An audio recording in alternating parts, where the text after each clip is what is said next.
সম্মানিত প্রধান শিক্ষক, সহকারী প্রধান শিক্ষক এবং আমার সামনে উপস্থিত আমার ছোট বড় ভাই ও বোনেরা, সবাইকে আমার সালাম, আসসালামু আলাইকুম।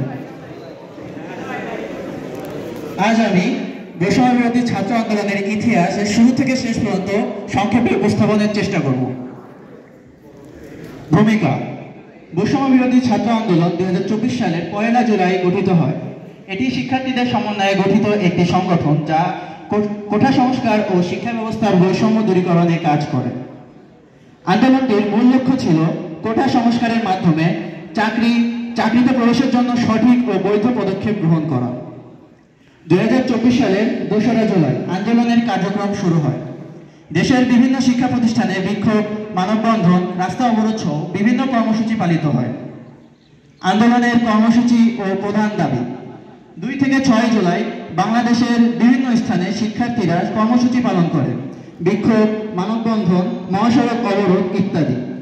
7 জুলাই থেকে আন্দোলনকারীরা বাংলা ব্লকেট কর্মসূচি শুরু করেন, যেখানে রাজধানীতে শুধুমাত্র মেট্রো রেল চলতে থাকে এবং সমস্ত সড়ক অবরোধ করা হয়। এই সময়ে আন্দোলনের মূল দাবি ছিল: 1. কোটা সংস্কারের মাধ্যমে বৈষম্য দূরীকরণ, 2. ছাত্রদের নিরাপত্তা নিশ্চিত করা, 3. আন্দোলনকারীদের বিরুদ্ধে মামলা প্রত্যাহার করা। প্রধানমন্ত্রীর মন্তব্য ও প্রতিক্রিয়া: 14 জুলাই প্রধানমন্ত্রী শেখ হাসিনা কোটা আন্দোলনকারীদের সম্পর্কে মন্তব্য করেন, রাজাকারের নাতিপুতি। আন্দোলনকারীরা এর প্রতিবাদে স্লোগান দেয়, চাইতে গেলাম অধিকার, হয়ে গেলাম রাজাকার। প্রধানমন্ত্রী শেখ হাসিনা এমন মন্তব্যের পর আন্দোলনকারীরা আরো দৃঢ় অবস্থানে আসে এবং তাদের দাবির প্রতি অটল থাকে। আন্দোলনের বিস্তার ও কঠোর কর্মসূচি: 17 জুলাই আন্দোলনকারীরা কমপ্লিট শাটডাউন কর্মসূচি ঘোষণা করেন। 19 জুলাই থেকে সারা দেশের সর্বাত্মক অবরোধ চলে। পুলিশের গুলিতে মারা যায় ও আহত হয় অনেকে। সরকার আন্দোলনকারীদের সাথে আলোচনা করার জন্য 20 জুলাই 3 জন প্রতিনিধিকে বৈঠকে পাঠায়। বৈঠকে 8 দফার দাবি উত্থান করা হয়।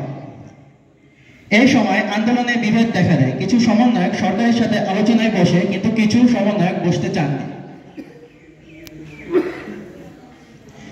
গ্রেফতার ও সরকারি হস্তক্ষেপ: 19 জুলাই আন্দোলনের অন্যতম ইসলাম এবং অন্যান্যরা গ্রেফতার হন।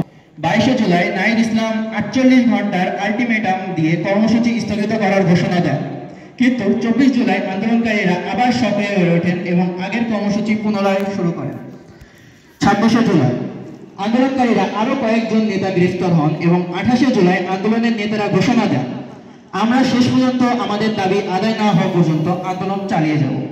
শেষের দিকে 31 জুলাই সারা দেশে মার্চ ফর জাস্টিস কর্মসূচি পালন করা হয়, যেখানে শিক্ষার্থীরা হত্যা, মামলা ও গুমের প্রতিবাদে রাস্তায় নামে। 1 দফা 1 দাবি: স্বৈরাচারী শেখ হাসিনার পতন চায়। 1 আগস্ট গ্রেফতার হওয়া আন্দোলনের সমন্বয়করা মুক্তি পান। এক বিবৃতিতে তারা জানান, তাদের ভিডিও বিবৃতিতে তারা স্বেচ্ছায় দেননি, বরং সরকারের চাপের কারণে দেওয়া হয়েছে। স্বৈরাচারী শেখ হাসিনার প্রতি ক্ষোভ যেন বেড়েই যায়।